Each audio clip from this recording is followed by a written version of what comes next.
akhir-akhir ini beredar terkait dengan kasus ijazah Jokowi. Jadi kasus ini bermula dari tuduhan bahwa Jokowi menggunakan ijazah palsu saat mencalonkan diri sebagai presiden.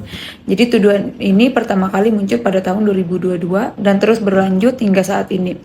Jokowi yang merasa dirugikan oleh tuduhan tersebut memutuskan untuk mengambil langkah hukum setelah tidak lagi menjabat sebagai presiden. Lalu, tindakan Jokowi pada tanggal 30 April 2025, Jokowi melaporkan 5 orang yang berinisial RS, ES, RS, T, dan K ke Polda Metro Jaya yang membawa bukti berupa 24 video untuk mendukung laporannya.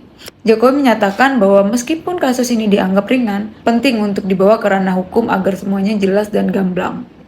Terkait dengan kasus ini, Jokowi dan tim pengacaranya telah menyikapi kajian hukum terkait dengan tuduhan ini sejak awal April 2025. Mereka berusaha untuk menuntaskan isu ini secara hukum agar tidak berlarut-larut.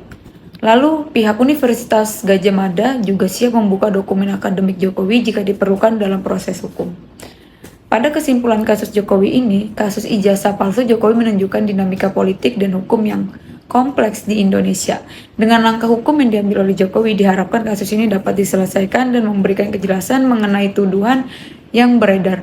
Lalu jika kita kaitkan terkait dengan kasus Jokowi, apa peraturan yang dapat digunakan oleh Jokowi untuk melaporkan kasusnya tersebut? Kalau kita sinkronkan dengan kasus Jokowi, kita dapat menggunakan pasal 310 dan 311 KUHP, di mana pembuktian Jokowi terhadap kasus ijazah palsu ini dapat menunjukkan ijazah asli serta bukti dokumen pendukung lainnya, seperti foto wisuda bersama rektor mungkin atau bersama dekan yang telah dikeluarkan oleh universitas yang berkaitan. Lalu Jokowi juga dapat membawa saksi seperti teman atau pekerja di Universitas Jokowi kuliah yang mengetahui bahwa Jokowi merupakan mahasiswa yang lulus atau lulus dari universitas tersebut. Dan yang ketiga, Jokowi juga dapat mengundang pihak universitas yang dapat memberikan keterangan yang dapat dipertanggungjawabkan terkait dengan keaslian ijazah Jokowi.